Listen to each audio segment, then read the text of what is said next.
नमस्कार, जय हिंद, वंदे मातरम। प्यारे बच्चों, आज के इस सेशन में आपका स्वागत है। क्लास काफ़ी महत्वपूर्ण है।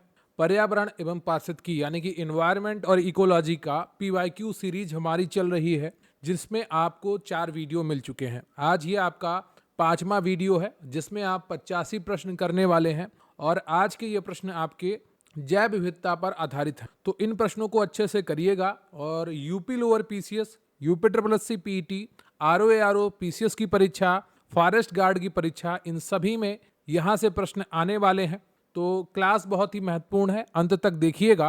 वीडियो को लाइक कर लीजिए, चैनल पर नए हैं चैनल को सब्सक्राइब कर लीजिए, क्योंकि प्रश्न यहीं से आएगा। आप पढ़ते रहेंगे आप मेरे साथ तो आपको यकीन आएगा। रही बात आज के सेशन की पीडीएफ की या हमारे चैनल पर उपलब्ध अन्य कंटेंट की पीडीएफ की, तो स्क्रीन पर आपको एक व्हाट्सएप नंबर दिख रहा होगा, वहां पर जाकर मैसेज करिए और आपको हम पूरा कंटेंट उपलब्ध कराएंगे जो भी आपके लिए इंपॉर्टेंट है आपके एग्जाम के लिए, वन लाइनर्स फॉर्म में, थ्योरी फॉर्म में, पीवाईक्यूज और एमसीक्यूज फॉर्म में। तो जुड़ने के लिए आपको व्हाट्सएप नंबर पर मैसेज करना है, अपने एग्जाम का नाम लिखना है। तो चलिए शुरू करते हैं आज का ये बेहतरीन सेशन। तो अभी हम चैप्टर 3 करने वाले हैं और इसमें 85 प्रश्न हैं। पहला प्रश्न है आपका कि जैव विविधता के संरक्षण और इसके लाभों के सतत उपयोग के लिए उचित उपाय करने के लिए वर्ष 1992 में आयोजित ऐतिहासिक जैव विविधता सम्मेलन पृथ्वी शिखर सम्मेलन कहाँ आयोजित किया गया था? तो ये आयोजित हुआ था आपका रियो डी जेनेरियो, ब्राजील में। पृथ्वी शिखर सम्मेलन 1992, यह ऐतिहासिक जैव विविधता सम्मेलन वर्ष 1992 में रियो डी जेनेरियो, ब्राजील में आयोजित किया गया था। उद्देश्य था, इसका मुख्य उद्देश्य जैव विविधता का संरक्षण और इसके लाभों का सतत उपयोग सुनिश्चित करना था।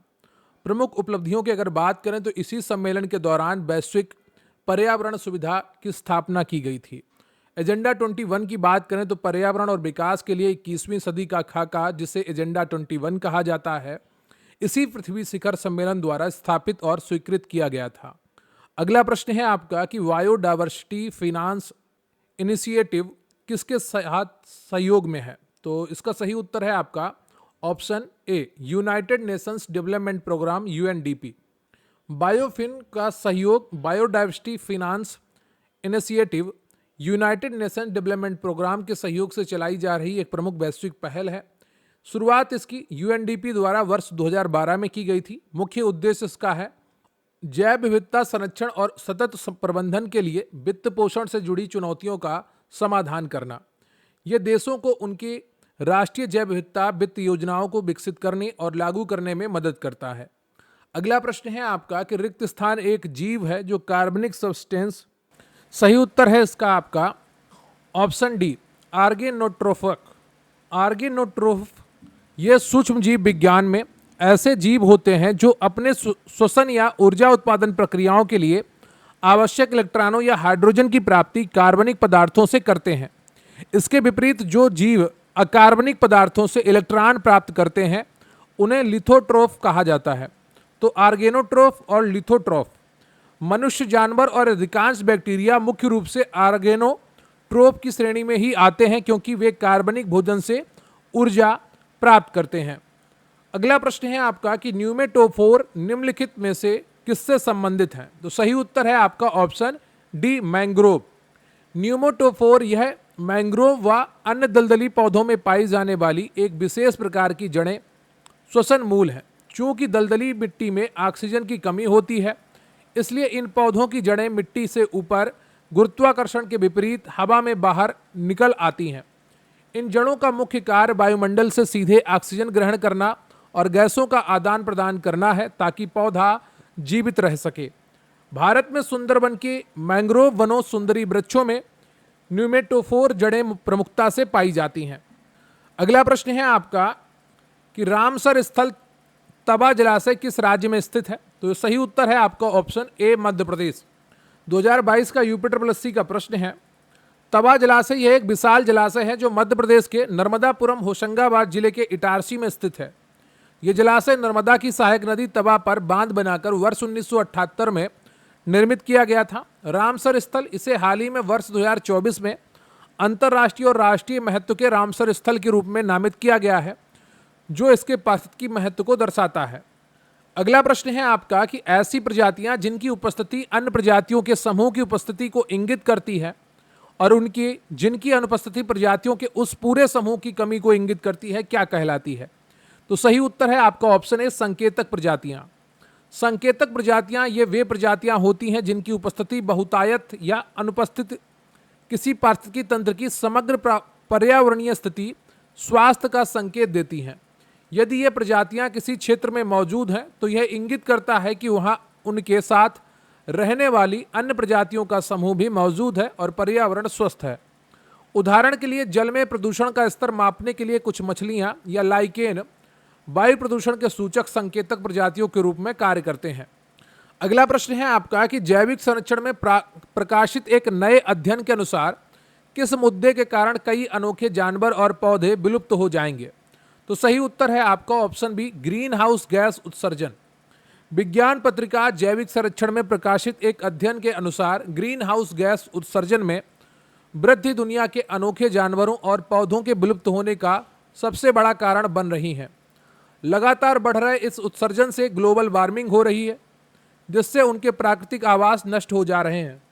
यदि पेरिस समझौते के लक्ष्यों का पालन करते हुए वैश्विक तापमान वृद्धि को 1.5 डिग्री सेल्सियस से 2 डिग्री सेल्सियस के भीतर रोक लिया जाए तो अधिकांश प्रजातियों को विलुप्त होने से बचाया जा सकता है। अगला प्रश्न है आपका कि निम्नलिखित में से कौन सा अंतर्राष्ट्रीय महत्व के वेटलैंड्स का सम्मेलन है? तो सही उत्तर है आपका ऑप्शन ए रामसर कन्वेंशन। रामसर सम्मेलन यह आर्द्रभूमियों के संरक्षण और उनके संसाधनों के विवेकपूर्ण उपयोग के लिए एक अंतर्राष्ट्रीय संधि है।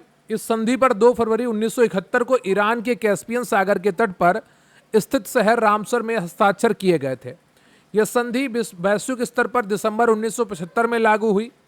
भारत ने इस संधि पर 1 फरवरी 1982 को हस्ताक्षर किए और इसे स्वीकार किया। 2 फरवरी को प्रतिवर्ष विश्व आर्द्रभूमि दिवस मनाया जाता है। अगला प्रश्न है आपका कि जैव विविधता संशोधन अधिनियम 2023 कब लागू हुआ? तो ये लागू हुआ है 1 अप्रैल 2024 को। यूपीट्रिपलएससी पीईटी एग्जाम 2025 में पूछा गया था। जैव विविधता संशोधन अधिनियम 2023 यह अधिनियम भारत की जैविक विविधता को संरक्षित करने और आयुष चिकित्सा व अनुसंधानकर्ताओं के लिए इसके अधिक अनुकूल बनाने के लिए लाया गया। संसद से पारित होने के बाद इस संशोधन अधिनियम को राष्ट्रपति द्वारा 3 अगस्त 2023 को अपनी स्वीकृति प्रदान की गई। यह अधिनियम आधिकारिक रूप से 1 अप्रैल 2024 से पूरे देश में लागू हुआ है। अगला प्रश्न है आपका कि नीचे दिए गए विकल्पों में से कौन सा विकल्प आर्द्रभूमि वेटलैंड के संरक्षण और चिरस्थायी प्रयोग हेतु अंतर्राष्ट्रीय संधि है? तो सही उत्तर है आपका ऑप्शन डी रामसर सम्मेलन। आर्द्रभूमि वेटलैंड्स के संरक्षण और उनके स्थायी चिरस्थायी उपयोग के लिए रामसर सम्मेलन सबसे प्रमुख वैश्विक अंतर सरकारी संधि है। ईरान के रामसर शहर में 2 फरवरी 1971 को इस संधि पर हस्ताक्षर किए गए थे। इस संधि के माध्यम से वैश्विक स्तर पर आर्द्रभूमियों की पहचान की जाती है और उनके क्षरण को रोकने के लिए राष्ट्रीय और अंतर्राष्ट्रीय स्तर पर प्रयास किए जाते हैं। अगला प्रश्न है आपका कि अंडमान टील जंतुओं की प्रजाति की किस श्रेणी का उदाहरण है? तो सही उत्तर है आपका ऑप्शन ए स्थानिक प्रजाति। स्थानिक प्रजाति पारिस्थितिकी में यह शब्द उस प्रजाति के लिए प्रयोग होता है जो पूरी दुनिया में केवल एक विशेष भौगोलिक क्षेत्र जैसे एक द्वीप, एक निश्चित जंगल या देश में ही प्राकृतिक रूप से पाई जाती है। अंडमान टील यह बतख की एक प्रजाति है जो विश्व में केवल भारत के अंडमान द्वीप समूह में ही पाई जाती है, इसलिए यह एक स्थानिक प्रजाति का सटीक उदाहरण है। अन्य भारतीय स्थानिक प्रजातियों में निकोबारी कबूतर, अंडमानी जंगली सुअर और अरुणाचल प्रदेश का मिथुन शामिल है। अगला प्रश्न है आपका कि मैंग्रोव वन कहाँ पाए जाते हैं? तो सही उत्तर है आपका ऑप्शन सी ज्वार भाटा से प्रभावित तटों में। मैंग्रोव वन ये उष्णकटिबंधीय और उपोष्णकटिबंधीय समुद्र तटों पर पाए जाने वाले छोटे पेड़ या झाड़ियां हैं। इनका विकास मुख्य रूप से ज्वार भाटा से प्रभावित खारे पानी वाले तटीय और डेल्टाई क्षेत्रों में होता है। यहाँ की मिट्टी दलदली और लवणीय होती है। मैंग्रोव वन समुद्र की लहरों, चक्रवातों और ज्वार से तटों के कटाव को रोककर सुरक्षा प्रदान करते हैं। भारत में पश्चिम बंगाल का सुंदरबन डेल्टा दुनिया का सबसे बड़ा मैंग्रोव वन क्षेत्र है। अगला प्रश्न है आपका कि निम्नलिखित में से कौन से 2 क्षेत्र भारत के प्रमुख जैव विविधता स्थल हैं? तो सही उत्तर है आपका यहाँ पर ऑप्शन बी पश्चिमी घाट और पूर्वी हिमालय। जैव विविधता हॉटस्पॉट ये वे क्षेत्र हैं जहाँ अत्यधिक मात्रा में जैव विविधता और स्थानिक प्रजातियां पाई जाती हैं, लेकिन मानवीय गतिविधियों के कारण इन पर संकट मंडरा रहा है। भारत में 4 प्रमुख जैव विविधता हॉटस्पॉट हैं: पश्चिमी घाट, पूर्वी हिमालय, इंडो बर्मा क्षेत्र, सूडालैंड, अंडमान निकोबार। तो दिए गए विकल्पों में पश्चिमी घाट और पूर्वी हिमालय भारत के 2 सबसे महत्वपूर्ण और समृद्ध हॉटस्पॉट हैं। अगला प्रश्न है आपका कि एक ऐसी प्रजाति जो अपने निवास स्थान पर लंबे समय तक खोजे जाने के बाद भी नहीं पाई जा सकती, उसे रिक्त स्थान प्रजाति कहा जाता है। तो उसे विलुप्त प्रजाति कहा जाता है। विलुप्त प्रजाति IUCN के अनुसार यदि किसी प्रजाति को उसके ज्ञात प्राकृतिक आवासों में बहुत लंबे समय, आमतौर पर 50 वर्ष या उससे अधिक तक सघन खोज के बाद भी नहीं देखा गया है, तो उसे विलुप्त मान लिया जाता है। इसका अर्थ है कि अब उस प्रजाति का दुनिया के किसी भी कोने में एक भी जीवित सदस्य नहीं बचा है। IUCN की रेड लिस्ट प्रजातियों को खतरे के स्तर के आधार पर कुल 9 श्रेणियों में बांटती है, जिनमें विलुप्त और जंगल से विलुप्त सबसे गंभीर श्रेणियां हैं। अगला प्रश्न है आपका कि वन्य जीव विविधता संस्थान रिक्त स्थान में स्थित है। तो सही उत्तर है आपका ऑप्शन डी, हैदराबाद। वन्य जैव विविधता संस्थान, यह संस्थान तेलंगाना की राजधानी हैदराबाद में स्थित है। इसकी स्थापना वर्ष 1997 में की गई थी। यह जैव विविधता के संरक्षण और वन पारिस्थितिकी पर अनुसंधान करने वाला एक प्रमुख केंद्र है। यह संस्थान भारतीय वानिकी अनुसंधान और शिक्षा परिषद, पर्यावरण, वन और जलवायु परिवर्तन मंत्रालय, भारत सरकार के अधीन कार्य करता है। अगला प्रश्न है आपका कि विश्व की सबसे बड़ी सेल भित्ति प्रणाली ग्रेट बैरियर रीफ किस समुद्र में स्थित है? तो सही उत्तर है आपका ऑप्शन डी, कोरल सागर। ग्रेट बैरियर रीफ यह दुनिया की सबसे विशाल और सबसे लंबी प्रवाल भित्ति मूंगे की चट्टान प्रणाली है। यह ऑस्ट्रेलिया के उत्तर पूर्वी तट पर कोरल सागर में स्थित है। प्रवाल भित्तियां सूक्ष्म समुद्री जीवों, प्रवाल या मूंगे द्वारा स्रावित कैल्शियम कार्बोनेट चूने के कठोर कंकाल के जमाव से बनती हैं। इसे अंतरिक्ष में भी देखा जा सकता है। अगला प्रश्न है आपका कि बायोडायवर्सिटी किस संदर्भित करती है? तो बायोडायवर्सिटी किसे संदर्भित करती है, यह आपसे पूछा गया है और सही उत्तर है आपका बी, पृथ्वी पर जीवन की विविधता। जैव विविधता यह 2 शब्दों बायो जीवन और डायवर्सिटी विविधता से मिलकर बना है। इसका शाब्दिक अर्थ है पृथ्वी पर जीवन की विविधता। यह किसी दिए गए पारिस्थितिकी तंत्र, बायोम या संपूर्ण पृथ्वी पर मौजूद सभी प्रकार के जीव जंतुओं, पेड़ पौधों और सूक्ष्म जीवों की प्रजातियों की विशालता और परिवर्तनशीलता को संदर्भित करता है। जैव विविधता शब्द का सर्वप्रथम प्रयोग वाल्टर जी रोसेन ने किया था। अगला प्रश्न है आपका कि निम्नलिखित में से कौन सा कथन असत्य है? तो जो कथन असत्य है वो है आपका ऑप्शन बी, मैंग्रोव आम प्रदान करते हैं। मैंग्रोव वन आम प्रदान नहीं करते। आम एक उष्णकटिबंधीय स्थलीय पौधा है, जबकि मैंग्रोव खारे दलदली पानी में उगते हैं। मैंग्रोव की विशेषताएं, मैंग्रोव वन समुद्र तटों पर उगते हैं और ये जैव विविधता को बनाए रखते हैं और समुद्री तूफानों व लहरों से तट की रक्षा कर बाढ़ व कटाव को रोकते हैं। लगातार बढ़ रहे शहरीकरण और मानवीय हस्तक्षेप के कारण मैंग्रोव वनों का तेजी से विनाश हो रहा है, जो एक पर्यावरणीय चिंता का विषय है। अगला प्रश्न है आपका कि भारत में निम्नलिखित में से कौन से राज्य में सर्वाधिक क्षेत्र मैंग्रोव के तहत है? तो सही उत्तर है आपका ऑप्शन डी, पश्चिम बंगाल। मैंग्रोव वन का सर्वाधिक विस्तार, भारत में सबसे अधिक मैंग्रोव वनों का क्षेत्रफल पश्चिम बंगाल राज्य में पाया जाता है। पश्चिम बंगाल का सुंदरबन डेल्टा दुनिया का सबसे बड़ा और सघन मैंग्रोव वन क्षेत्र है। यहाँ सुंदरी नामक मैंग्रोव वृक्षों की अधिकता होती है। पश्चिम बंगाल के बाद भारत में मैंग्रोव वनों का दूसरा सबसे बड़ा क्षेत्र गुजरात राज्य में है। मैंग्रोव लवणीय जल, खारे पानी और दलदली मिट्टी में पनपते हैं। अगला प्रश्न है आपका कि भारत में आमतौर पर ज्वारीय वन के रूप में जाना जाता है। तो क्या जाना जाता है, यह आपसे पूछा गया है और सही उत्तर है आपका ऑप्शन डी, दलदली। ज्वारीय वन, भारत में ज्वारीय वनों को आमतौर पर मैंग्रोव वन या दलदली डेल्टाई वन कहा जाता है। ये वन समुद्र तटीय क्षेत्रों, नदियों के डेल्टाओं और तटीय झीलों व लैगूनों के समीप खारे पानी में पनपते हैं। दिए गए विकल्पों में झीलों को आयोग द्वारा सर्वाधिक उपयुक्त माना गया है, क्योंकि मैंग्रोव तटीय झीलों के पास भी मिलते हैं। वे वन समुद्री ज्वार भाटे से सीधे प्रभावित होते हैं और इसलिए इन्हें ज्वारीय वन कहा जाता है।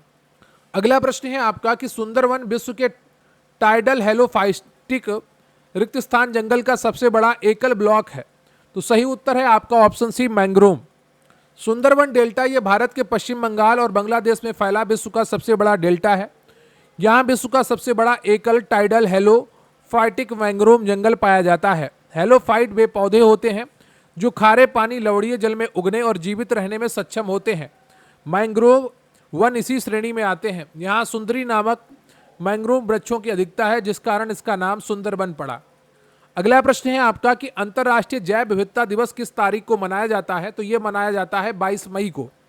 इस दिन को मनाने का मुख्य उद्देश्य जैव विविधता के संरक्षण के प्रति लोगों को जागरूक करना है। इसे संयुक्त राष्ट्र महासभा द्वारा घोषित किया गया था। 5 जून को विश्व पर्यावरण दिवस मनाया जाता है। अगला प्रश्न है आपका कि बायोलॉजिकल हॉटस्पॉट की मुख्य विशेषता निम्नलिखित में से है? तो सही उत्तर है आपका ऑप्शन सी, कुछ प्रजातियों की फिलहाल विलुप्तता की स्थिति। बायोलॉजिकल हॉटस्पॉट ये ऐसे स्थान होते हैं जहां स्थानीय प्रजातियों की अधिकता पाई जाती है, लेकिन मानवीय हस्तक्षेप और प्राकृतिक कारणों से उन प्रजातियों पर विलुप्त होने का भारी संकट मंडराता रहता है। अतः यह कुछ विशेष प्रजातियों की विलुप्तता की स्थिति या उन पर आसन्न खतरे को दर्शाता है। जैव विविधता हॉटस्पॉट की यह अवधारणा सर्वप्रथम वर्ष 1988 में ब्रिटिश पर्यावरणविद नॉर्मन मायर्स द्वारा प्रस्तुत की गई थी। अगला प्रश्न है आपका कि जैव विविधता दिवस कब मनाया जाता है? तो यह मनाया जाता है आपका 29 दिसंबर को। सामान्यतः संयुक्त राष्ट्र द्वारा अंतर्राष्ट्रीय जैव विविधता दिवस 22 मई को मनाया जाता है। विश्व के कई देश और ऐतिहासिक संदर्भ में 29 दिसंबर को भी जैव विविधता दिवस मनाते हैं। 29 दिसंबर 1993 को ही जैव विविधता अभिसमय वैश्विक स्तर पर लागू किया गया था। अतः दिए गए विकल्पों में 29 दिसंबर सही उत्तर है। अगला प्रश्न है आपका कि भारत का प्रथम national centre for marine biodiversity किस शहर में स्थित है? तो यह आपका स्थित है जामनगर में। एनसीएमबी की स्थापना भारत का प्रथम national centre for marine biodiversity Gujarat के राज्य के जामनगर में स्थापित किया गया है। इसका उद्देश्य है, इस केंद्र का मुख्य उद्देश्य तटीय और समुद्री क्षेत्रों की जैव विविधता का एकीकृत प्रबंधन और संरक्षण, सतत विकास को प्रोत्साहित करना। यह सार्वजनिक और निजी भागीदारी मॉडल के तहत देश में स्थापित किया गया अपनी तरह का पहला शोध संस्थान है। अगला प्रश्न है आपका कि भारत सरकार ने नॉर्वे सरकार के साथ मिलकर एक जैव विविधता नीति एवं कानून केंद्र की स्थापना की है। कहाँ पर की है? तो ये सही उत्तर है आपका चेन्नई में। CEBPOL की स्थापना भारत सरकार ने नॉर्वे की सरकार के साथ मिलकर चेन्नई में जैव विविधता नीति और कानून केंद्र centre for biodiversity policy and law की स्थापना की है। ये केंद्र राष्ट्रीय जैव विविधता प्राधिकरण NBA चेन्नई के परिसर में स्थापित किया गया है।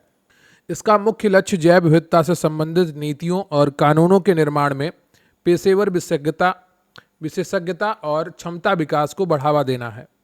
अगला प्रश्न है आपका कि निम्नलिखित कथनों पर विचार कीजिए। त्रावणकोर कृषि जैव विविधता हॉटस्पॉट राजस्थान से संबंधित है। कोंकण कृषि जैव विविधता हॉटस्पॉट महाराष्ट्र और गोवा में स्थित है। खेती वाले पौधों का राष्ट्रीय पादपालय हर्बेरियम नई दिल्ली में है। त्रिवेणी कृषि जैव विविधता हॉटस्पॉट असम में संबंधित है। तो यहाँ पर सही उत्तर का चुनाव करना है और जो सही उत्तर है आपका वो है बी। दूसरा और तीसरा सही है। कथन 2 सत्य है क्योंकि कोंकण कृषि जैव विविधता हॉटस्पॉट मुख्य रूप से महाराष्ट्र, गोवा और कर्नाटक के तटीय क्षेत्रों में स्थित है। खेती वाले पौधों कृषि पादपों का राष्ट्रीय हर्बेरियम नई दिल्ली में स्थित है। और कथन और 1, 4 गलत हैं क्योंकि त्रावणकोर क्षेत्र केरल में है, राजस्थान में नहीं है। और त्रिवेणी कृषि हॉटस्पॉट असम से संबंधित नहीं है। भारत में कुल 22 कृषि जैव विविधता हॉटस्पॉट चिन्हित किए गए हैं। अगला प्रश्न है आपका कि भारत के ब्लू ग्रोथ से क्या अभिप्राय है? तो सही उत्तर है आपका ऑप्शन सी, समुद्री और समुद्रवर्ती सेक्टरों से संधारणीय वृद्धि को सहायता प्रदान करने के लिए एक दीर्घकालिक रणनीति। ब्लू ग्रोथ यह महासागरों, समुद्रों और तटीय क्षेत्रों से संबंधित ब्लू इकोनॉमी के सतत विकास की एक दीर्घकालिक रणनीति है।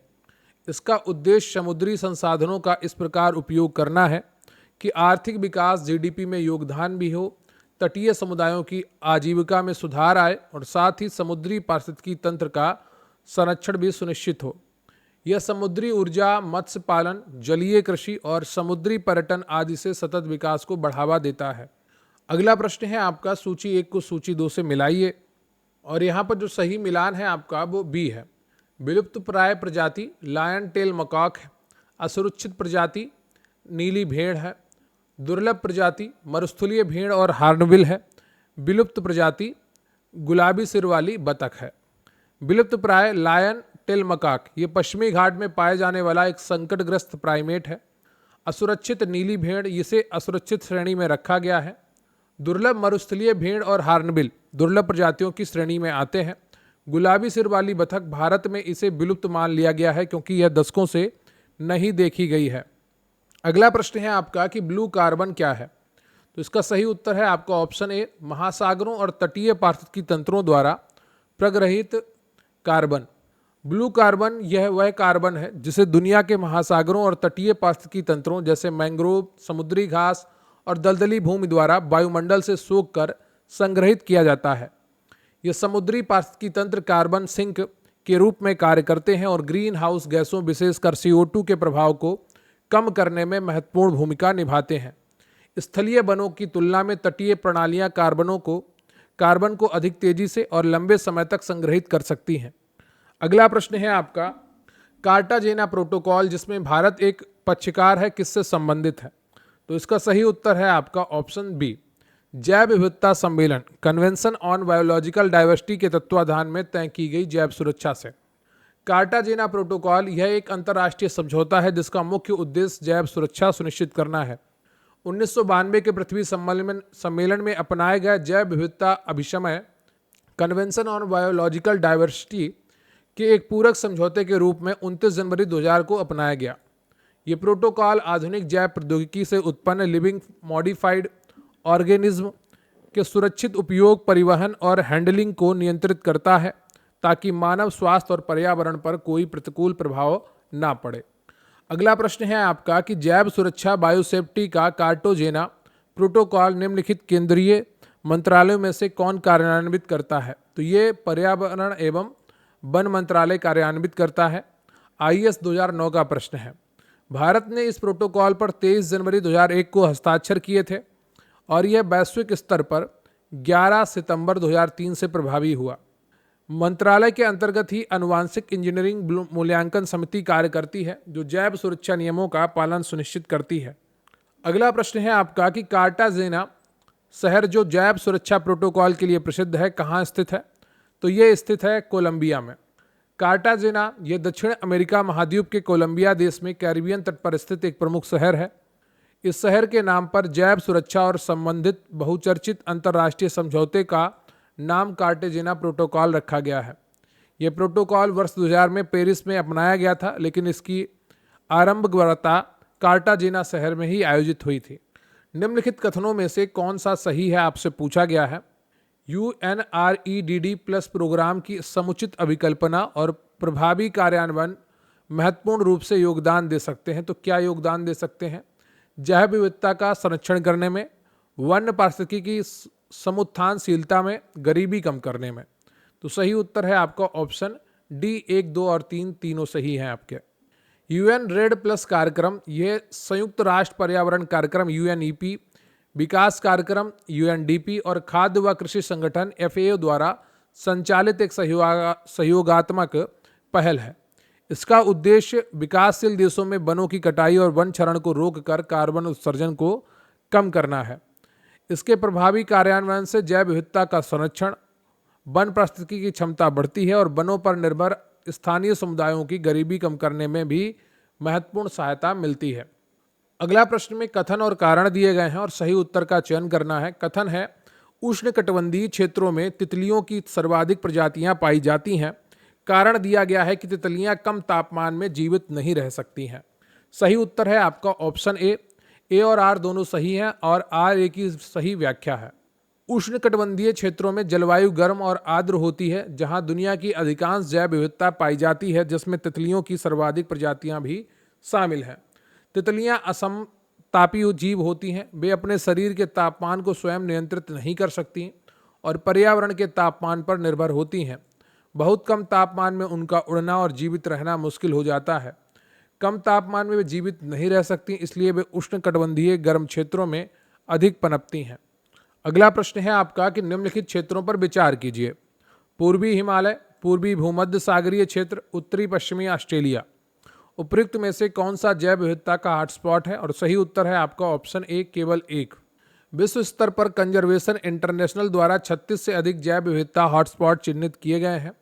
भारत में स्थित पूर्वी हिमालय दुनिया के प्रमुख जैव विविधता हॉटस्पॉट में से एक है। यहाँ वनस्पतियों और जीवों की अत्यधिक स्थानिक प्रजातियाँ पाई जाती हैं। पूर्वी भूमध्य सागरीय क्षेत्र और उत्तरी पश्चिमी ऑस्ट्रेलिया को हॉटस्पॉट के रूप में सामान्यतः इस विशिष्ट सूची में इस रूप में शामिल नहीं माना जाता है, इसलिए केवल एक सही है। अगला प्रश्न है आपका कि अंतर्राष्ट्रीय प्रकृति संरक्षण संघ IUCN ने हाल ही में लाल चंदन वृक्ष रेड सैंडर्स को किस श्रेणी में श्रेणीकृत किया है? तो सही उत्तर है आपका ऑप्शन बी, संकटाग्रस्त एंडेंजर्ड। तो जो डेंजर्ड में है लाल चंदन, यह भारत का पूर्वी घाट विशेषकर आंध्र प्रदेश के शेषाचलम पहाड़ियों में पाया जाने वाला एक स्थानिक वृक्ष है। अंतर्राष्ट्रीय प्रकृति संरक्षण संघ IUCN ने हाल ही में इसके अत्यधिक दोहन और अवैध कटाई के कारण इसे संकटग्रस्त श्रेणी में शामिल किया है। लाल चंदन का उपयोग महंगे फर्नीचर, वाद्य यंत्र और पारंपरिक औषधियों के निर्माण में होता है, जिससे इसकी तस्करी बहुत अधिक होती है। अगला प्रश्न है आपका कि निम्नलिखित में से कौन एक भारत का बायोडायवर्सिटी हॉटस्पॉट नहीं है? तो सही उत्तर है आपका ऑप्शन बी, विंध्यन। भारत में मुख्य रूप से 4 बायोडायवर्सिटी हॉटस्पॉट हैं: हिमालय क्षेत्र, पूर्वी हिमालय, पश्चिमी घाट, इंडो बर्मा क्षेत्र, उत्तरी पूर्वी भारत का हिस्सा और सूडालैंड अंडमान निकोबार। विंध्यन यह मध्य भारत की एक पर्वत श्रृंखला है, लेकिन इसे अंतर्राष्ट्रीय स्तर पर जैव विविधता हॉटस्पॉट का दर्जा प्राप्त नहीं है। हॉटस्पॉट घोषित होने के लिए किसी क्षेत्र में कम से कम 1500 स्थानिक संवहनी पौधों की प्रजातियां होनी चाहिए और उस क्षेत्र का 70% प्राकृतिक आवास नष्ट हो चुका हो।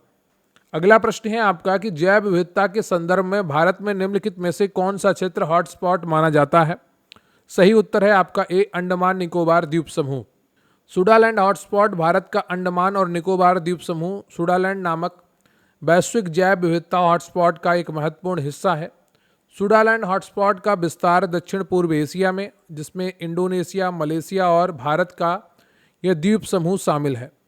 गंगा का मैदान और मध्य भारत में जैव विविधता पाई जाती है, परंतु वे बायोडायवर्सिटी हॉटस्पॉट के कड़े मानकों, अत्यधिक स्थानिकता और खतरे की स्थिति को पूरा नहीं करते हैं।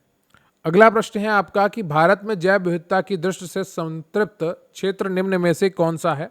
तो पश्चिमी घाट है। UPPCS 2019 और 2015 में प्रश्न पूछा गया है। संतृप्त क्षेत्र भारत में पश्चिमी घाट को जैव विविधता की दृष्टि से सर्वाधिक समृद्ध और संतृप्त क्षेत्र हॉटस्पॉट माना जाता है। यहाँ उच्च वर्षा और अनुकूल जलवायु के कारण सघन उष्णकटिबंधीय सदाबहार वन पाए जाते हैं। इस क्षेत्र में उभयचरों, सरीसृपों, पक्षियों और वनस्पतियों की हजारों स्थानिक प्रजातियां पाई जाती हैं जो दुनिया में और कहीं नहीं मिलती हैं। इसे विश्व विरासत स्थल का दर्जा भी प्राप्त है। अगला प्रश्न है आपका कि पारिस्थितिकीय निकाय के रूप में आर्द्र भूमि बरसाती जमीन निम्नलिखित में से किस हेतु उपयोगी है? तो सही उत्तर है आपका ऑप्शन डी, उपयुक्त सभी। आर्द्र भूमि भूक्षेत्र जलीय तथा शुष्क स्थलीय पारिस्थितिकी तंत्र के बीच के संक्रमण क्षेत्र होते हैं। उपयोगिता, इन्हें अक्सर भूदृश्य के गुर्दे कहा जाता है क्योंकि ये पानी को सोखने और छानने का विशाल स्पंज जैसा काम करते हैं। ये पोषक तत्वों की पुनर्प्राप्ति, भारी धातुओं के अवशोषण और नदियों में तलछट गाद को कम करने में महत्वपूर्ण भूमिका निभाते हैं। अतः दिए गए सभी विकल्प आर्द्र भूमियों के पारिस्थितिकी कार्यों का सही ढंग से दर्शाते हैं। अगला प्रश्न है आपका कि एक तरफ आर्द्र भूमि है, दूसरी तरफ नदियों का संगम है और सही मिलान आपको पहचानना है। यहाँ पर केवल एक आपका सही सुमेलित है। हरिके आर्द्र भूमि ब्यास और सतलज का संगम है। यह पंजाब राज्य के तरन तारण साहिब जिले में व्यास और सतलज नदियों के संगम पर स्थित है। केवलादेव घना यह राजस्थान के भरतपुर जिले में बाणगंगा और गंभीर नदियों के संगम या उनके जल ग्रहण क्षेत्र पर स्थित है, ना कि बनास और चंबल के। कोलेरू झील गलत है। ये आंध्र प्रदेश में गोदावरी और कृष्णा नदी के डेल्टा के बीच स्थित है, ना कि मूशी और कृष्णा के। अतः केवल युग्म एक सही है। अगला प्रश्न है आपका सूची 1 को सूची 2 से मिलाना है और यहाँ पर सूची 1 भितरकनिका उड़ीसा, दीपोर बिल केरल, सस्तम कोटा झील है केरल, और कांजली जो है आपका ये पंजाब में है और दीपोर बिल जो है ये असम में है। भीतरकनिका ये मैंग्रोव वन और रामसर आर्द्रभूमि ओडिशा राज्य में स्थित है, जो खारे पानी की मगरमच्छों के लिए प्रसिद्ध है। सस्तम कोटा झील यह ताजे पानी की झील केरल राज्य में स्थित है। कांजली यह आर्द्रभूमि पंजाब के कपूरथला जिले में स्थित है। और दीपोर बिल यह मीठे पानी की एक महत्वपूर्ण आर्द्रभूमि और पक्षी अभ्यारण्य है, जो असम राज्य में स्थित है। अगला प्रश्न है आपका कि निम्नलिखित में से कौन सा रामसर आर्द्रभूमि स्थल भारत के किसी राज्य में स्थित है? तो सही उत्तर है आपका पॉइंट कैलिमरे वन्य जीव और पक्षी अभ्यारण्य। पॉइंट कैलिमरे यह वन्य जीव अभ्यारण्य भारत के राज्य तमिलनाडु नागपट्टिनम जिले में स्थित है। होकेरा और बूलर झील ये दोनों रामसर स्थल भारत के केंद्र शासित प्रदेश जम्मू और कश्मीर में स्थित हैं। त्योमोरिरी ये उच्च ऊंचाई वाली आर्द्रभूमि केंद्र शासित प्रदेश लद्दाख में स्थित है। चूंकि जेके और लद्दाख अब राज्य नहीं है बल्कि केंद्र शासित प्रदेश है, अतः आपका सही उत्तर पॉइंट कैलिमिरे होगा, जो कि आपका तमिलनाडु नागपट्टिनम जिले में स्थित है। अगला प्रश्न है आपका कि वेटलैंड्स इंटरनेशनल नामक संरक्षण संगठन के संदर्भ में निम्नलिखित में से कौन सा कथन सही है? प्रश्न है कि वेटलैंड्स इंटरनेशनल नामक संरक्षण संगठन के संदर्भ में निम्नलिखित में से कौन सा कथन सही है? और यहाँ पे जो सही उत्तर है आपका वो केवल दूसरा। यह ज्ञान के विकास और संग्रहण के लिए तथा व्यवहारिक अनुभव का बेहतर नीतियों हेतु पक्ष समर्थन करने के लिए क्षेत्र स्तर पर कार्य करता है। वेटलैंड्स जो इंटरनेशनल है एक गैर लाभकारी एवं गैर सरकारी वैश्विक संगठन है, ना कोई अंतर सरकारी संगठन है। इसका मुख्यालय नीदरलैंड में स्थित है। यह संगठन दुनिया भर में आर्द्रभूमियों के संरक्षण और उनके संसाधनों की सुरक्षा के लिए क्षेत्र स्तर पर शोध कार्य करता है। ये ज्ञान का विकास कर व्यवहारिक अनुभवों के आधार पर सरकारों को बेहतर नीतियां बनाने के लिए वकालत और समर्थन करता है। अगला प्रश्न है आपका कि यदि वर्षावन और उष्णकटिबंधीय वन पृथ्वी के फेफड़े हैं तो निश्चित ही आर्द्रभूमियां इसके गुर्दों की तरह काम करती हैं। निम्नलिखित में से आर्द्रभूमियों का कौन सा एक कार्य उपर्युक्त कथनों के सर्वोत्तम रूप से प्रतिबिंबित करता है? तो सही उत्तर है आपका ऑप्शन डी। जलीय पादप भारी धातुओं और पोषकों के आधिक्य को अवशोषित कर लेते हैं। जिस प्रकार गुर्दे मानव शरीर के रक्त से अशुद्धियां, विषाक्त पदार्थों और अपशिष्टों को छानकर बाहर निकालते हैं, उसी प्रकार आर्द्रभूमियां भी जल प्रणालियों के लिए कार्य करती हैं। आर्द्रभूमियों में मौजूद जलीय पादप और सूक्ष्म जीव पानी में घुले भारी धातुओं, विषाक्त पदार्थों और अतिरिक्त पोषक तत्वों को अवशोषित कर लेते हैं। ये जल को प्राकृतिक रूप से शुद्ध करने की एक प्रक्रिया है, इसलिए आर्द्रभूमियों को पृथ्वी के गुर्दे कहा जाता है। अगला प्रश्न है आपका कि भारत में रामसर आर्द्रभूमि स्थलों के बारे में निम्नलिखित कथनों पर विचार कीजिए। गहीरमाथा ओलिव रिडले कछुओं का आवास है। चिल्का झील इसकी प्रमुख जाति स्पेसीज के रूप में इरावती डॉल्फिन का आवास है। नल सरोवर आर्द्रभूमि भारतीय जंगली गधों का भी आवास है। त्योमोरारी आर्द्रभूमि काली गर्दन वाले सारस का आवास और प्रजनन स्थल है। तो यहाँ पर जो सही उत्तर है आपका वो डी है। 1, 2, 3, 4 आपके कथन सही है। गहीरमाथा ओडिशा ये दुनिया में ओलिव रिडले समुद्री कछुओं का सबसे बड़ा सामूहिक घोंसले बनाने वाला स्थानों में से एक है। चिल्का झील ओडिशा ये भारत की सबसे बड़ी खारे पानी की झील रामसर स्थल है, जहाँ गंभीर रूप से संकटग्रस्त इरावती डॉल्फिन पाई जाती है। नल सरोवर गुजरात यह आर्द्रभूमि और पक्षी अभ्यारण्य है, जो लिटिल रण ऑफ कच्छ के पास स्थित है और भारतीय जंगली गधों के निवास क्षेत्र का हिस्सा है। त्योशो मोरेरी लद्दाख ये उच्च ऊंचाई वाले झील भारत में काली गर्दन वाली क्रेन का एक प्रमुख प्रजनन स्थल है, अतः सभी कथन आपके सत्य हैं। अगले प्रश्न में सूची को आपको मिलाना है, सूची 1 को सूची 2 से। एक तरफ झील और आर्द्रभूमि दी गई है, दूसरी तरफ लिस्ट 2 में संबंधित राज्य दिए गए हैं। तो सी ऑप्शन आपका सही है। रुद्रसागर झील यह रामसर आर्द्रभूमि त्रिपुरा राज्य में स्थित है, जिसके बीच में प्रसिद्ध नीरमहल जल महल है। हरिके झील यह सतलज और ब्यास नदियों के संगम पर पंजाब राज्य में स्थित एक महत्वपूर्ण आर्द्रभूमि है। दीपोर बिल यह गुवाहाटी के पास असम राज्य में स्थित एक स्थायी मीठे पानी की झील और रामसर स्थल है। वेम्बनाट यह भारत की सबसे लंबी झील है, जो केरल राज्य में स्थित है। अगला प्रश्न है आपका कि कौन सा संगठन विलुप्त प्राय प्रजातियों के विश्वव्यापी सूची प्रकाशित करता है? तो ये करता है IUCN, अंतर्राष्ट्रीय प्रकृति संरक्षण संघ। यह एक वैश्विक पर्यावरण संगठन है जिसकी स्थापना 1948 में हुई थी और इसका मुख्यालय ग्लैंड स्विट्जरलैंड में है। रेड डेटा लिस्ट ये जारी करता है। IUCN द्वारा ही दुनिया भर में संकटग्रस्त और विलुप्त प्राय प्रजातियों की विश्वव्यापी सूची प्रकाशित की जाती है। ये सूची पिछले 50 वर्षों से अधिक समय से प्रजातियों के विलुप्त होने के खतरे का आकलन करती है और उनके संरक्षण की प्राथमिकताओं को तय करने में मदद करती है। अगला प्रश्न है आपका कि पारितंत्र एवं जैव विविधता का अर्थतंत्र नामक पहल के संदर्भ में निम्नलिखित कथनों में से कौन सा सही है? और सही उत्तर है आपका यहाँ पर केवल 2 और 3। यह एक विश्वव्यापी पहल है जो जैव विविधता के आर्थिक लाभों के प्रति ध्यान आकर्षित करने का पर केंद्रित है। यह ऐसा उपागम प्रस्तुत करता है जो पारितंत्रों और जैव विविधता के मूल्य की पहचान, निर्देशन और अभिग्रहण में निर्णयकर्ताओं की सहायता कर सकता है। TEEB TEEB the economics of ecosystem and biodiversity, यह एक वैश्विक पहल है जिसका उद्देश्य प्रकृति के अमूल्य आर्थिक लाभों को दृश्यमान और समझने योग्य बनाना है। ये निर्णयकर्ताओं, सरकारों, नीति निर्माताओं को पारिस्थितिकी तंत्र और जैव विविधता के सही मूल्य की पहचान करने और उसे नीतियों में शामिल करने का तरीका सुझाता है। कथन एक असत्य है क्योंकि यह पहल मूलतः G8+5 पर्यावरण मंत्रियों के प्रस्ताव पर 2007 में शुरू हुई थी। इसकी मेजबानी UNEP द्वारा की जाती है, परंतु IMF और वर्ल्ड इकोनॉमिक्स फोरम इसमें सह मेजबान के रूप में शामिल नहीं है। अगला प्रश्न है आपका कि राष्ट्रीय जैव विविधता प्राधिकरण भारत में कृषि संरक्षण में किस प्रकार सहायक है? तो सही उत्तर है आपका ऑप्शन सी 1 और 3। NBA जैव चोरी को रोकता है तथा देशी और परंपरागत आनुवंशिक संसाधनों का संरक्षण करता है। Biological resources can not be made without the approval of NBA, तो NBA की अनुशंसा के बिना आनुवंशिक या जैविक संसाधनों से संबंधित बौद्धिक संपदा अधिकार हेतु आवेदन नहीं किया जा सकता है। NBA की भूमिका क्या है? राष्ट्रीय जैव विविधता प्राधिकरण की स्थापना 2003 में हुई थी। मुख्यालय चेन्नई में है। इसका मुख्य कार्य भारत के जैविक संसाधनों तक पहुंच को विनियमित करना है और जैव चोरी को रोकना है। बौद्धिक संपदा अधिकार, जैव विविधता अधिनियम 2002 के तहत भारत के किसी भी जैविक संसाधन पर आधारित किसी भी अनुसंधान या आविष्कार पर पेटेंट IPR के लिए NBA की पूर्व स्वीकृति अनिवार्य है। कथन 2 असत्य है।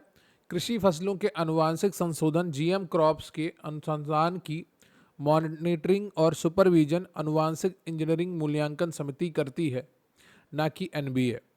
अगला प्रश्न है आपका कि संयुक्त राष्ट्र के जैव विविधता के करार की भारत सरकार द्वारा किस वर्ष अभिपुष्टि की गई है? तो यहाँ पर जो सही ऑप्शन है आपका वो है C 1994।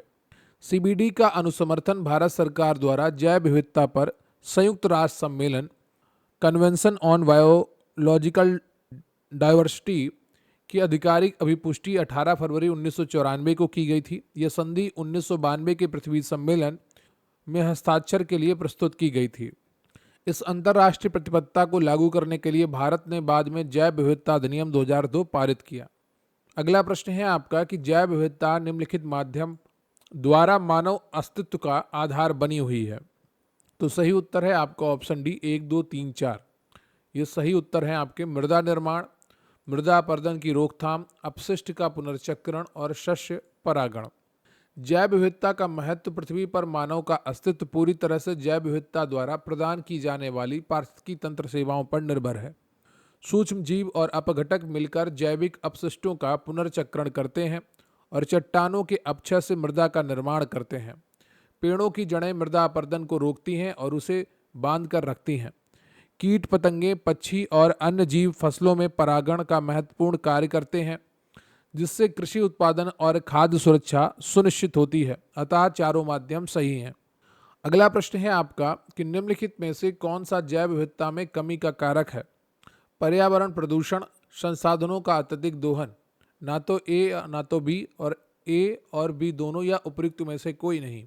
सही उत्तर है आपका ऑप्शन डी दोनों। UPPCS ACF RFO का पेपर है 2019 में हुआ था। जैव विविधता में ह्रास के कारण आज दुनिया भर में जैव विविधता तेजी से घट रही है, जिसके पीछे कई मानवीय गतिविधियां जिम्मेदार हैं। पर्यावरण प्रदूषण और संसाधनों का अत्यधिक दोहन उनमें से प्रमुख है। दोहन में वनों की अंधाधुंध कटाई आती है, अत्यधिक शिकार आता है और अति मत्स्यन से कई प्रजातियां विलुप्त होने के कगार पर पहुंच गई हैं।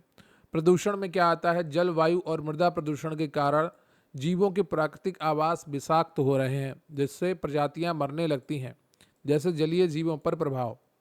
अगला प्रश्न है आपका कि किन उद्देश्यों को महसूस करते हुए जैव विविधता अधिनियम 2002 बनाया गया। सही उत्तर है आपका ऑप्शन बी, 1992 के जैव विविधता पर संयुक्त राष्ट्र सम्मेलन CBD। जैव विविधता अधिनियम 2002 का आधार भारत ने वर्ष 1992 में ब्राजील के रियो डी जनेरियो में आयोजित पृथ्वी सम्मेलन में जैव विविधता अभिसमय CBD 1992 पर हस्ताक्षर किए थे।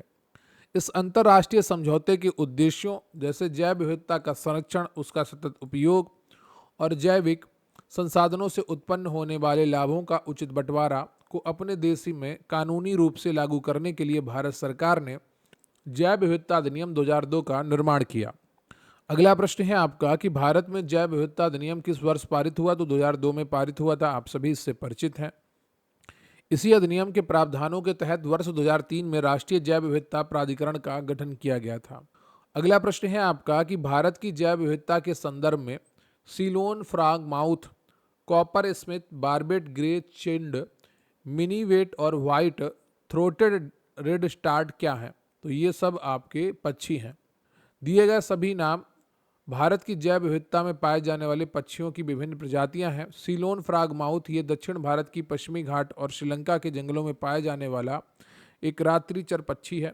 ये सभी प्रजातियां अपनी विशेष बनावट, आवाज़ और पारिस्थितिकी तंत्र में कीटनाशक के रूप में महत्वपूर्ण भूमिका के लिए जानी जाती हैं। UPSC IAS प्री 2020 का प्रश्न है।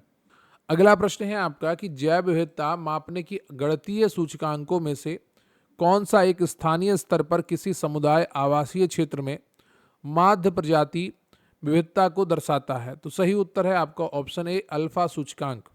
बिटेकर 1960 ने जैव विविधता को मापने के लिए 3 गणितीय सूचकांक दिए थे, अल्फा, बीटा और गामा। अल्फा सूचकांक यह एक निश्चित स्थानीय आवास या विशेष पारिस्थितिकी तंत्र के भीतर प्रजातियों की कुल संख्या का मापन करता है। बीटा सूचकांक ये 2 अलग अलग आवासों के बीच प्रजातियों की संरचनात्मक विविधता या बदलाव को मापता है। गामा सूचकांक या गामा डायवर्सिटी यह एक बड़े भौगोलिक पैमाने जैसे पूरा देश या महाद्वीप पर कुल प्रजाति विविधता को मापता है। अगला प्रश्न है आपका कि हाल ही में हमारे वैज्ञानिकों ने केले के पौधे की एक नई और भिन्न जाति की खोज की है, जिसकी ऊंचाई लगभग 11 मीटर तक होती है और उसके फल का गूदा नारंगी रंग का होता है। ये भारत के किस भाग में खोजी गई है। तो ये खोजी गई है अंडमान द्वीप में। भारतीय वनस्पति सर्वेक्षण BSI के वैज्ञानिकों ने वर्ष 2015 में अंडमान द्वीप, लिटिल अंडमान के उष्णकटिबंधीय वर्षा वन क्षेत्र में केले की एक नई और विशिष्ट प्रजाति की खोज की है। इस नई प्रजाति का वैज्ञानिक नाम मूसा इंदा मनेंसिस रखा गया है। इस प्रजाति की विशेषता यह है कि पौधे की ऊंचाई 11 मीटर सामान्य केले के पौधे से लगभग 3 गुना अधिक तक होती है और इसके फल के अंदर का गुदा सफ़ेद या हल्के पीले की बजाय नारंगी रंग का होता है। अगला प्रश्न है आपका कि लुप्तप्राय भारतीय पौधों की प्रजातियों की लाल डेटा बुक किसने प्रकाशित की है। तो ये प्रकाशित करता है भारतीय वानस्पतिक सर्वेक्षण कोलकाता। अंतर्राष्ट्रीय स्तर पर रेड डेटा बुक IUCN द्वारा प्रकाशित की जाती है, लेकिन भारत में विशेष रूप से लुप्तप्राय भारतीय पौधों की प्रजातियों की रेड डेटा बुक का प्रकाशन भारतीय वानस्पतिक सर्वेक्षण BSI द्वारा किया जाता है। BSI का मुख्यालय कोलकाता में है। इसकी स्थापना 13 फरवरी 1890 को की गई थी। यह संगठन पर्यावरण, वन और जलवायु परिवर्तन मंत्रालय, भारत सरकार के अधीन देश के पादप संसाधनों के सर्वेक्षण और प्रलेखन का कार्य करता है। अगला प्रश्न है आपका कि जैव विविधता को अधिकतम संकट है किससे है, ये आपसे पूछा गया है और यह है प्राकृतिक निवास और वनस्पतियों के विनाश से। UPPCS प्री 2017 का प्रश्न है। जैव विविधता पर सबसे बड़ा संकट यद्यपि जलवायु परिवर्तन, प्रदूषण और अनुपयुक्त कृषि क्रियाएं भी जैव विविधता के लिए खतरनाक है, लेकिन इन सबसे अधिक नुकसान प्राकृतिक आवास और वनस्पतियों के विनाश से होता है। मानव द्वारा शहरीकरण, औद्योगिकीकरण और कृषि विस्तार के लिए जंगलों, प्राकृतिक आवासों को बड़े पैमाने पर नष्ट किया जा रहा है। जब किसी जीव का प्राकृतिक घर आवास ही नष्ट हो जाता है तो उस प्रजाति का अस्तित्व सीधे तौर पर खतरे में पड़ जाता है और वे तेजी से विलुप्त होने लगती हैं। अगला प्रश्न है आपका कि जैव विविधता को अत्यधिक खतरा किससे है। तो ऑप्शन यहाँ पर आपका C है, प्राकृतिक निवास भूमियों और वनस्पतियों का विनाश और झूम खेती। IS प्री GS 1993 का प्रश्न है, प्राकृतिक आवासों का विनाश जैव विविधता के लिए सबसे गंभीर और प्राथमिक खतरा जीवों के प्राकृतिक आवासों का उजड़ना है। झूम खेती, इसे स्थानांतरित कृषि भी कहा जाता है। इसमें जंगलों को काटकर और जलाकर खेती की जाती है, जिससे वनस्पति पूरी तरह से नष्ट हो जाती है और जंगली जानवरों का आवास छिन जाता है। लगातार ऐसा करने से मृदा अपरदन होता है, उस क्षेत्र का पूरा पारिस्थितिकी तंत्र चरमरा जाता है, जिससे जैव विविधता को भारी क्षति पहुंचती है। अगला प्रश्न है आपका कि निम्नलिखित में से किसकी सबसे अधिक जैव विविधता है? तो सही उत्तर है आपका ऑप्शन डी, उष्णकटिबंधीय वर्षा वन। उष्णकटिबंधीय वर्षा वन भूमध्य रेखा के निकट स्थित इन वर्षा वनों में वर्ष भर उच्च तापमान और प्रचुर मात्रा में वर्षा होती है। ये अनुकूल जलवायु पौधों और जीवों के पनपने के लिए सर्वोत्तम परिस्थितियां प्रदान करती है। दुनिया की 50% से अधिक ज्ञात प्रजातियां केवल उष्णकटिबंधीय वर्षा वनों में ही पाई जाती हैं। इसलिए इन्हें पृथ्वी पर सर्वाधिक जैव विविधता वाला पारिस्थितिकी तंत्र माना जाता है, जैसे अमेजन और वर्षा वन। अगला प्रश्न है आपका कि जैव विविधता बहुतायत में मिलती है, कहाँ पर मिलती है? तो ये मिलती है आपका विकासशील देशों में। दुनिया के अधिकांश विकासशील देश उष्णकटिबंधीय और उपोष्णकटिबंधीय क्षेत्रों में स्थित हैं, जैसे भारत, ब्राजील, इंडोनेशिया, कांगो। उष्णकटिबंधीय जलवायु जीवों और वनस्पतियों के लिए अत्यधिक अनुकूल होती है, इसलिए विकसित जो मुख्यतः ठंडे शीतोष्ण क्षेत्रों में है की तुलना में विकासशील देशों में जैव विविधता कहीं अधिक पाई जाती है। दूसरी ओर विकसित देशों में औद्योगिकीकरण और अनियोजित शहरीकरण के कारण जंगलों का भारी विनाश हुआ है। अगला प्रश्न है आपका कि सर्वाधिक जैव विविधता पाई जाती है, तो ये पाई जाती है शांत घाटी में। शांत घाटी ये भारत के केरल राज्य के पलक्कड़ जिले में पश्चिमी घाट की नीलगिरी पहाड़ियों में स्थित है। भारत में दिए गए विकल्पों में से शांत घाटी में सबसे अधिक जैव विविधता पाई जाती है, क्योंकि यहाँ उष्णकटिबंधीय सदाबहार वन मौजूद हैं। इस घाटी को अपने समृद्ध और स्थानिक जैव विविधता के संरक्षण के लिए 1984 में राष्ट्रीय उद्यान घोषित किया गया था। अगला प्रश्न है आपका कि साइलेंट वैली परियोजना निम्नलिखित में से किस राज्य से संबंधित है? तो सही उत्तर है आपका option C, Kerala. Silent Valley या शांत घाटी परियोजना, यह परियोजना भारत के दक्षिणी राज्य केरल से संबंधित है। 1970 के दशक में केरल राज्य विद्युत बोर्ड ने शांत घाटी की कुंतीपुझा नदी पर एक पनबिजली डैम बनाने का प्रस्ताव रखा था। पर्यावरणविदों ने इस बांध का भारी विरोध किया, जिसे सेव साइलेंट वैली मूवमेंट कहा गया, क्योंकि इससे वहां के सदाबहार वन और दुर्लभ जैव विविधता जैसे लायन टेल्ड मकाक नष्ट हो जाती है। अंततः 1983 में परियोजना रद्द कर दी गई थी। अगला प्रश्न है आपका कि निम्नलिखित पर विचार करिए। तारा कछुआ, मॉनिटर छिपकली, बामन सुअर, स्पाइडर वानर उपर्युक्त में से कौन से भारत में प्राकृतिक रूप से पाए जाते हैं? तो 1, 2 और 3 पाए जाते हैं। तारा कछुआ, मॉनिटर छिपकली और बामन सुअर।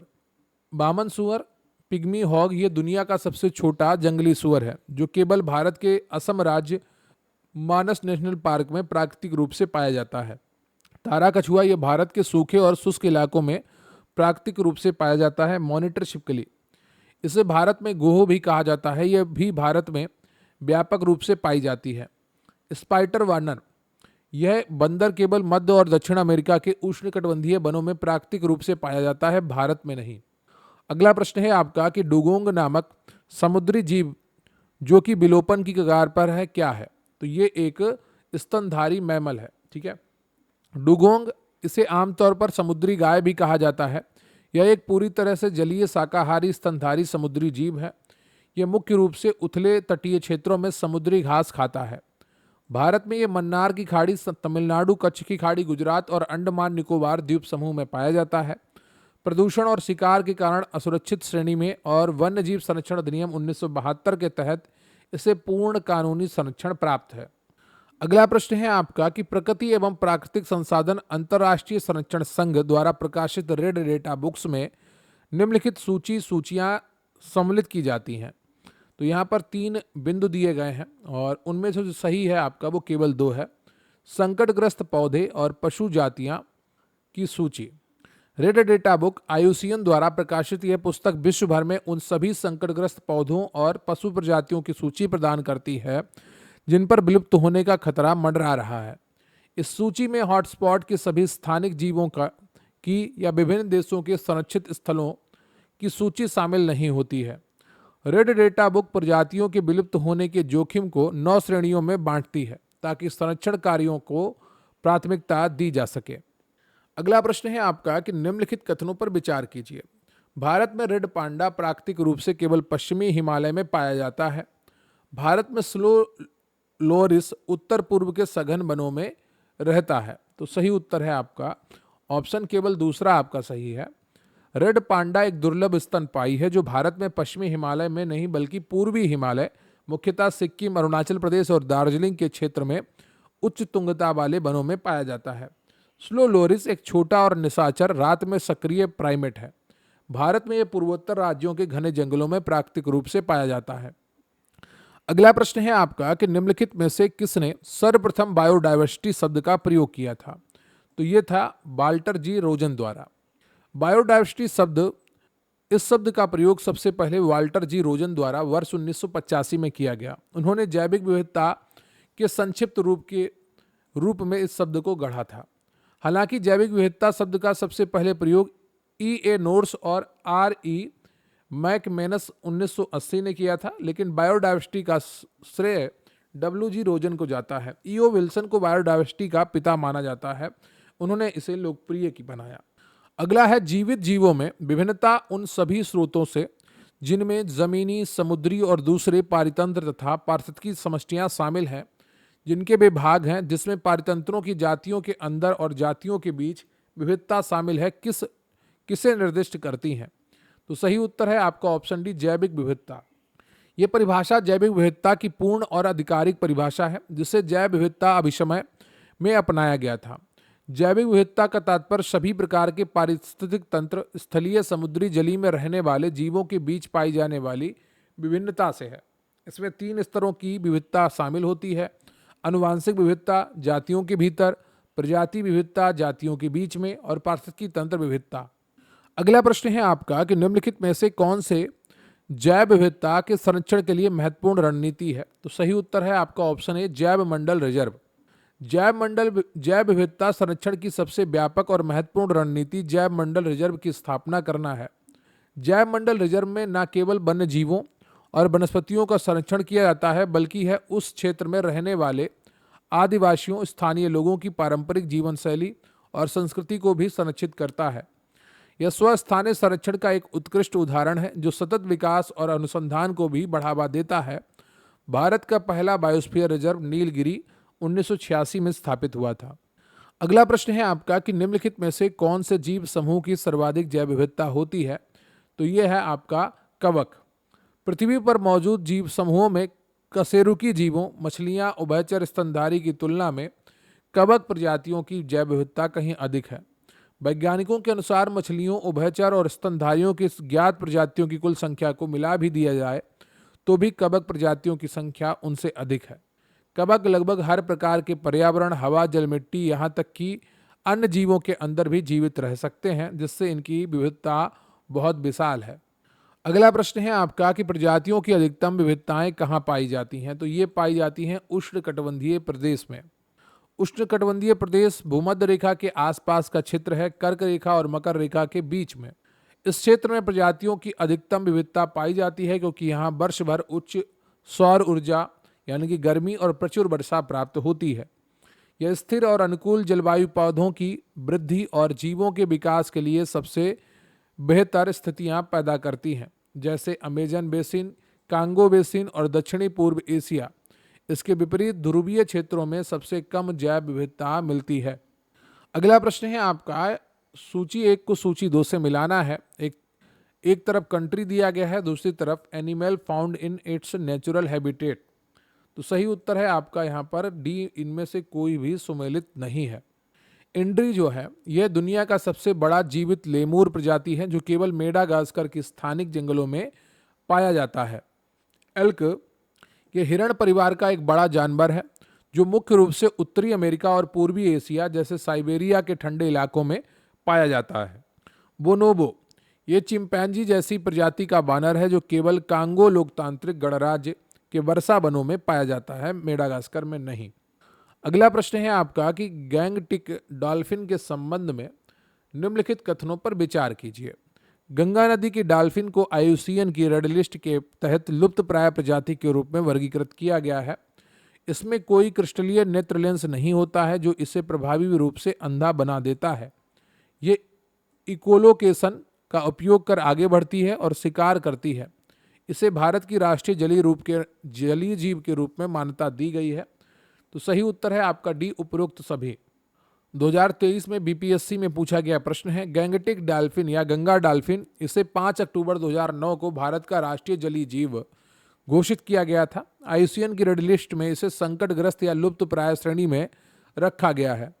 इसमें वास्तव में क्रिस्टलीय नेत्र लेंस का अभाव होता है, जिसके कारण यह प्रकाश को तो महसूस कर सकती है लेकिन स्पष्ट देख नहीं सकती। प्रभावी रूप से अंधी होती है। इसे स्थानीय भाषा में सूसू कहा जाता है। देखने में असमर्थ होने के कारण यह पानी में शिकार खोजने और रास्ता पहचानने के लिए ध्वनि तरंगों यानी कि इकोलोकेशन का प्रयोग करती है। अगला प्रश्न है आपका कि निम्नलिखित कथनों पर विचार करिए और उपयुक्त में से कौन से कथन सही हैं आपको बताने हैं। सही उत्तर है आपका ऑप्शन डी, ये चारों कथन आपके सही हैं। समुद्री कछुओं की कुछ जातियां शाकभक्षी होती हैं। मछली की कुछ जातियां शाकभक्षी होती हैं। समुद्री स्तनपाइयों की कुछ जातियां शाकभक्षी होती हैं। सांपों की कुछ जातियां सजीव प्रजक बच्चे को जन्म देने वाली होती हैं।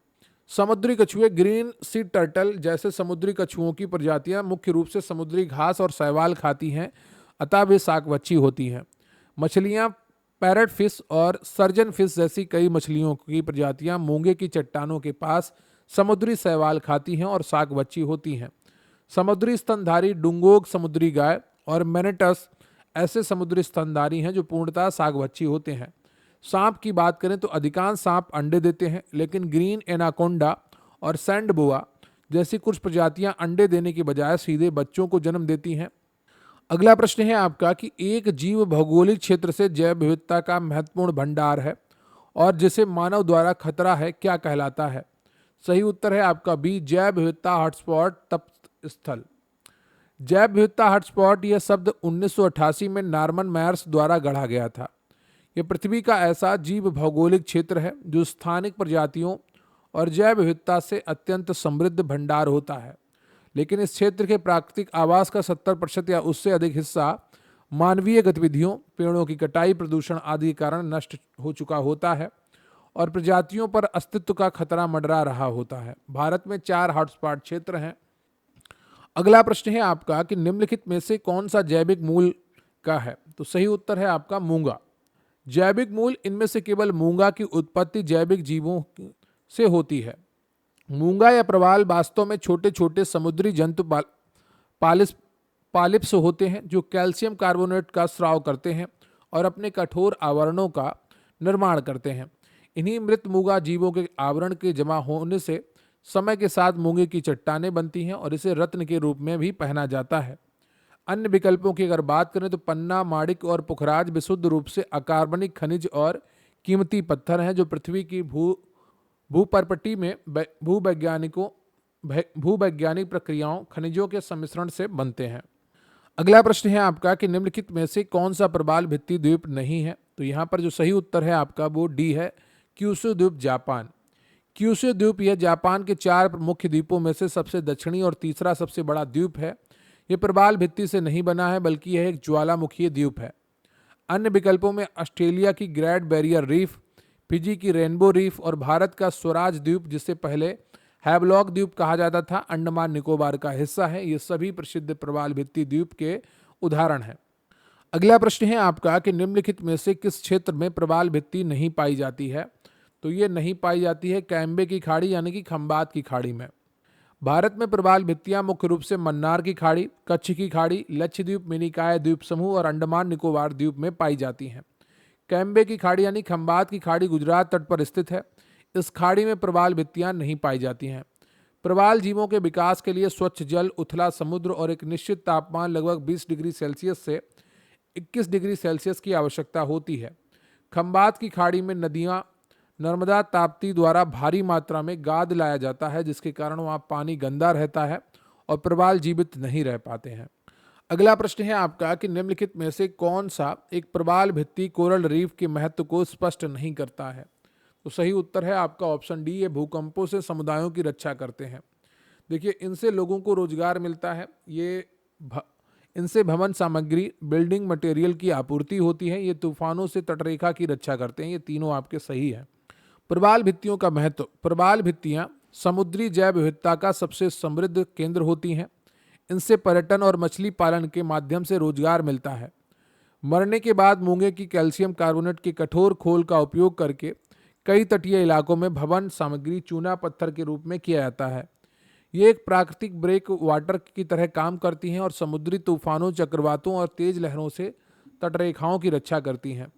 भूकंप भूकंप पृथ्वी की टेक्टोनिक प्लेटों की हलचल के कारण आते हैं और प्रवाल भित्तियां भूकंपों से कोई रक्षा नहीं कर सकती हैं। अगला प्रश्न है आपका कि निम्नलिखित प्राकृतिक प्रदेश में से किसे बड़े शिकार की भूमि के नाम से जाना जाता है। तो सही उत्तर है आपका ऑप्शन डी, उष्णकटिबंधीय सवाना प्रदेश।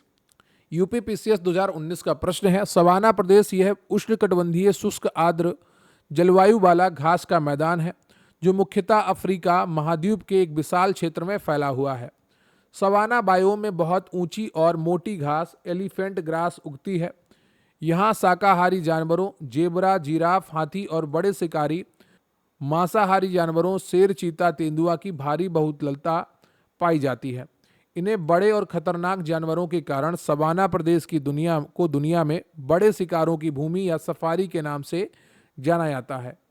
अगला प्रश्न है और इस चैप्टर का आखिरी, निम्नलिखित में से कौन सा समुद्री जैव विविधता के दृष्टिकोण से दुनिया का सबसे समृद्ध क्षेत्र है जिसमें ज्वारनदमुख, समुद्र तट, निकट तटीय पर्यावरण के जंगल, समुद्री घास, प्रवाल भित्तियां, नमक दलदल और मैंग्रोव के साथ 21 द्वीप शामिल हैं।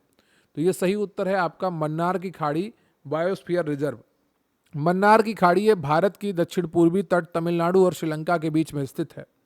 ये समुद्री जैव विविधता के दृष्टिकोण से भारत ही नहीं बल्कि दुनिया के सबसे समृद्ध क्षेत्रों में से एक है। यहाँ लगभग 21 छोटे द्वीप शामिल हैं। इस पूरे क्षेत्र में मैंग्रोव, प्रवाल भित्तियां, समुद्री घास के मैदान, एस्चुरी और अति दुर्लभ जीव डुंगोंग समुद्री गाय पाए जाते हैं। इसे 1989 में समुद्री राष्ट्रीय उद्यान और बाद में बायोस्फीयर रिजर्व घोषित किया गया था।